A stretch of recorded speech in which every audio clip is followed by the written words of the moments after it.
അസ്സലാമു അലൈക്കും. എല്ലാവർക്കും സുഖമാണെന്ന് വിചാരിക്കുന്നു. ഇന്ന് നമ്മുടെ റെസിപ്പി ഒരു അറബിക് ബിരിയാണിയാണ്, കബ്സ ബിരിയാണി. ഇതുവരെ ഞാൻ തലശ്ശേരി മട്ടൻ ബിരിയാണി, ചിക്കൻ ബിരിയാണി, മീൻ ബിരിയാണി ഇതൊക്കെയാണ് വീഡിയോ ഇട്ടിരുന്നത്. നിങ്ങളെല്ലാവരും കണ്ടിട്ടുണ്ടാവുമെന്ന് വിചാരിക്കുന്നു. ഇനി നമുക്ക് അറബിക് ബിരിയാണി, ഹൈദരാബാദി ദം ബിരിയാണി, കോഴിക്കോടൻ ബിരിയാണി, ബോംബെ ബിരിയാണി, ഇങ്ങനെ ഒരുപാട് ബിരിയാണികളുണ്ട്. അത് ഞാൻ വീഡിയോ ഇടുന്നതാണ്, എല്ലാവരും കാണണം. അപ്പോൾ നമുക്ക് കബ്സ ബിരിയാണി എങ്ങനെ ഉണ്ടാക്കുന്നതെന്ന് നോക്കാം. ഇതിനു വേണ്ടിയുള്ള അരി എടുത്തിട്ടുണ്ട്. കബ്സ റൈസ്, കബ്സ ക്ലവ് സ്പെഷ്യൽ റൈസാണിത്. ഇത് സെല്ല ബസ്മതി എന്ന് പറയും. ഒരു ഗോൾഡൻ കളർ, പുഴങ്ങലരിയുടെ കളറാണ്. ഇതില്ലെങ്കിൽ നല്ല ക്വാളിറ്റിയുള്ള വൈറ്റ് ബസ്മതി ആയാലും മതി. 1/2 കിലോ അരിയാണ് ഞാൻ എടുത്തിരിക്കുന്നത്. 3 കപ്പ് ഉണ്ടാവും ഇത്. ഇനി മറ്റു ചേരുവകൾ എന്തെല്ലാമാണെന്ന് നോക്കാം. ചിക്കൻ എടുത്തിട്ടുണ്ട്, പിന്നെ 5 തക്കാളി, 5 പച്ചമുളക്, ഇഞ്ചി വെളുത്തുള്ളി, dry lemon, Maggi chicken cubes, spices. തക്കാളി നമുക്ക് അരച്ചെടുക്കണം, ഇഞ്ചി വെളുത്തുള്ളി പച്ചമുളകെല്ലാം ചതച്ചെടുക്കണം. ചിക്കൻ ഒരു 6 പീസ് ചിക്കൻ എടുത്തിട്ടുണ്ട്. നമുക്ക് മസാല തയ്യാറാക്കി അതിന് പുരട്ടി വെക്കണം. പച്ചമുളക് ചതച്ചെടുത്തിട്ടുണ്ട്, ഇഞ്ചി വെളുത്തുള്ളി ചതച്ചിട്ടുണ്ട്, ഒരു ഉള്ളി ചെറുതായി മുറിച്ചെടുത്തിട്ടുണ്ട്. ഉള്ളി കൂടുതലൊന്നും വേണ്ട. ഉള്ളി സാധാരണ കൂടുതലൊന്നും അറബിക് ബിരിയാണിക്ക് ഉപയോഗിക്കാറില്ല. കുറച്ച് മല്ലിയില മുറിച്ചെടുത്തിട്ടുണ്ട്. തക്കാളി ഞാൻ അരച്ചെടുത്തിട്ടുണ്ട്. ഇനി നമുക്ക് ചിക്കന് വേണ്ട മസാല തയ്യാറാക്കാം. അതിനു വേണ്ടി 2 ടീസ്പൂൺ മല്ലിപ്പൊടി, 1 ടീസ്പൂൺ മഞ്ഞൾപ്പൊടി, പിന്നെ 1 ടീസ്പൂൺ കാശ്മീരി മുളക് പൊടി, 1 ടീസ്പൂൺ കുരുമുളക് പൊടി, ആവശ്യത്തിന് ഉപ്പ്. ഇതിലേക്ക് കുറച്ച് വെള്ളം ചേർത്ത് നന്നായി മിക്സ് ചെയ്ത് നമുക്ക് ചിക്കനിൽ പുരട്ടി വെക്കാം.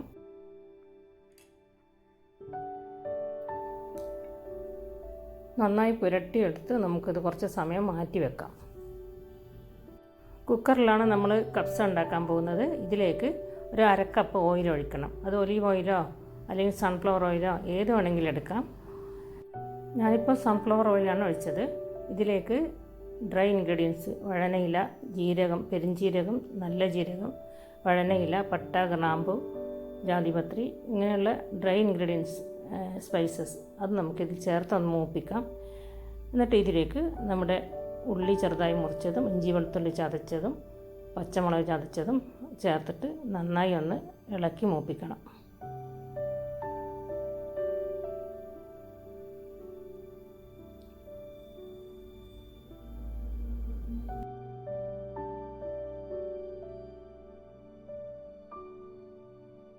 ഇനി നമുക്ക് പുരട്ടി വെച്ച ചിക്കൻ പീസസ് ഇതിലേക്ക് ചേർക്കാം.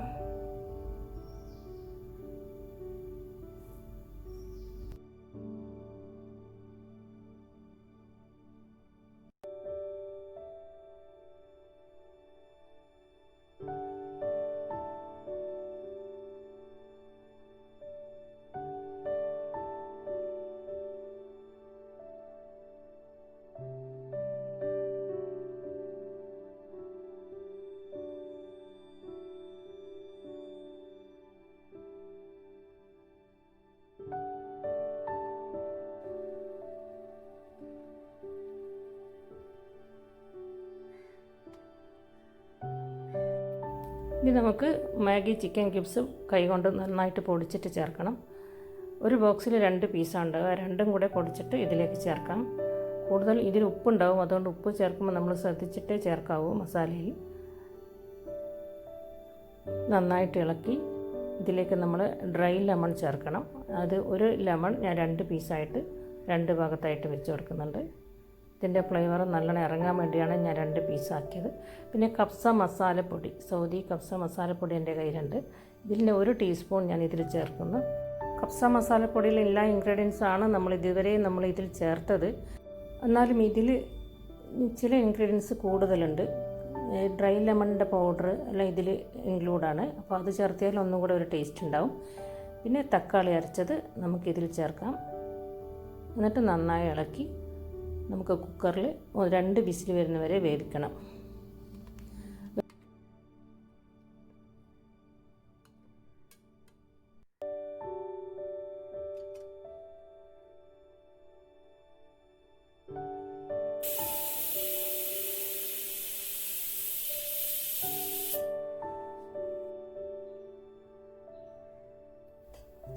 2 വിസിൽ വന്നതിന് ശേഷം ഞാൻ തീ ഓഫാക്കിയിട്ടുണ്ട്.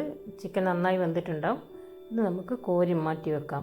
ചിക്കൻ പീസസ് എടുത്തിട്ട് കോരി മാറ്റി വെക്കാം. എന്നിട്ട് ഈ വെള്ളത്തിൽ വേണം നമ്മൾ ചോറ് വേവിക്കാൻ. ചിക്കനെല്ലാം കോരി മാറ്റി വെക്കാം.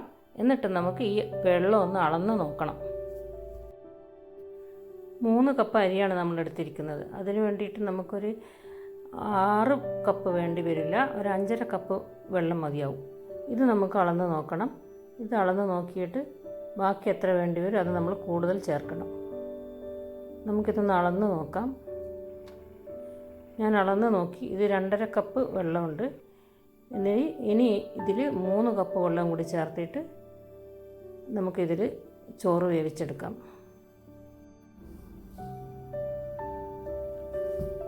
ഉപ്പ് നോക്കിയിട്ട് ഞാൻ പോരാത്തത് ചേർക്കുന്നുണ്ട്. നമുക്കിനി അരി ചേർക്കാം. അരി ഞാൻ കഴുകി അരമണിക്കൂർ 20 മിനിറ്റ് മുതൽ അരമണിക്കൂർ വരെ വെള്ളത്തിൽ കുതിർത്തി വെക്കണം. അങ്ങനെ കുതിർത്തി വെച്ച അരിയാണ് ഇത്. നമുക്ക് ഇതിലേക്ക് ചേർത്ത് നന്നായി ഇളക്കി കുക്കർ അടച്ച് ഒരു വിസിൽ വരുന്നവരെ വേവിച്ചെടുക്കണം. വിസിൽ വന്നതിന് ശേഷം ഏറ്റവും കുറഞ്ഞ ഫ്ലെയിമിൽ നേരിയ തീയിൽ വേണം വെക്കാൻ. തക്കാളി ചേർത്തതാണ്, പെട്ടെന്ന് അടിയിൽ പിടിച്ചു പോകും. അപ്പോൾ അത് വേവട്ടെ. അപ്പോഴത്തേക്കും നമുക്ക് ഒരു പാനിൽ ബട്ടർ ചേർത്ത് നമ്മുടെ ചിക്കൻ ഒന്ന് ഫ്രൈ ചെയ്തെടുക്കണം. കുക്കറിന് വിസിൽ വന്നതിന് ശേഷം ഞാൻ തീ വളരെ കുറച്ച് വെച്ചിട്ടുണ്ട്. വളരെ ചെറിയ ഫ്ലെയിമിൽ വെച്ചത്, അല്ലെങ്കിൽ എന്തായാലും കരിഞ്ഞു പോകാൻ ചാൻസ് ഉണ്ട്. തക്കാളി ചേർക്കുന്നതുകൊണ്ട് പെട്ടെന്ന് അടിയിൽ പിടിച്ചു പോവും, കരിഞ്ഞു പോവും. അതുകൊണ്ട് വിസിൽ വന്നതിന് ശേഷം ഒരു 5 മിനിറ്റ് ഏറ്റവും കുറഞ്ഞ തീയിൽ വെക്കുക. അല്ലെങ്കിൽ അടിയിലൊരു മൂടിയോ അല്ലെങ്കിൽ വേറെ എന്തെങ്കിലും നമ്മൾ ദോശക്കല്ലോ വെച്ചിട്ട് ഒരു 5 മിനിറ്റ് വേവിച്ചതിന് ശേഷം തീ ഓഫ് ചെയ്യാം. അത് കഴിഞ്ഞ് അതിൻ്റെ കുക്കറിൻ്റെ സ്റ്റീമെല്ലാം പോയതിന് ശേഷം വേണം നമുക്ക് കുക്കർ ഓപ്പൺ ചെയ്ത് ചോറിൻ്റെ വേവും കാര്യങ്ങളെല്ലാം നോക്കാൻ. അപ്പോൾ നമ്മുടെ ചിക്കൻ ഫ്രൈ ചെയ്ത് വെച്ചിട്ടുണ്ട്. സ്റ്റീമെല്ലാം പോയിട്ടുണ്ട്. ചോറ് കറക്റ്റായി വെന്തിട്ടുണ്ട്. നമുക്കിത് മെല്ലെ ഒന്ന് ഇളക്കി മറിച്ചിട്ട് നോക്കാം. അടിയിലൊന്നും പിടിച്ചിട്ടില്ല. നമുക്കിതിൽ കുറച്ച് മല്ലിയില ചേർക്കണം. ഇതിനകത്തെ ലെമണും മറ്റ് വഴനയിലെല്ലാം നമുക്കെടുത്ത് മാറ്റണം. അതിൻ്റെ ഫ്ലേവറെല്ലാം അതിലേക്ക് ഇറങ്ങിയിട്ടുണ്ടാവും. അതെല്ലാം എടുത്ത് മാറ്റിക്കളയാം. പിന്നെ തക്കാളി അരച്ചത് ചേർക്കുന്നത് കൊണ്ടാണ് ഈ ചോറ് ഇങ്ങനെ ചൂടോടെ കട്ട പിടിച്ചതുപോലെ ഉണ്ടാവും. അപ്പോൾ ചൂടാറിക്കഴിഞ്ഞാൽ ചോറ് അരി ഇങ്ങനെ വേറിട്ട് നിൽക്കും.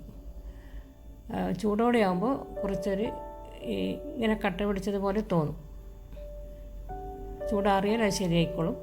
പിന്നെ ഇതിൻ്റെ മേലെ നമുക്ക് ചിക്കൻ ഫ്രൈ ചെയ്തെടുത്ത് വെക്കാം.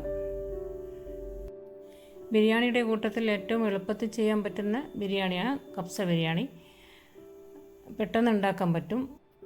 മന്തിയെല്ലാം ചെയ്യുന്ന മാതിരി ചാർക്കോൾ വെച്ച് സ്മോക്കൊന്നും ചെയ്യേണ്ട ആവശ്യമില്ല.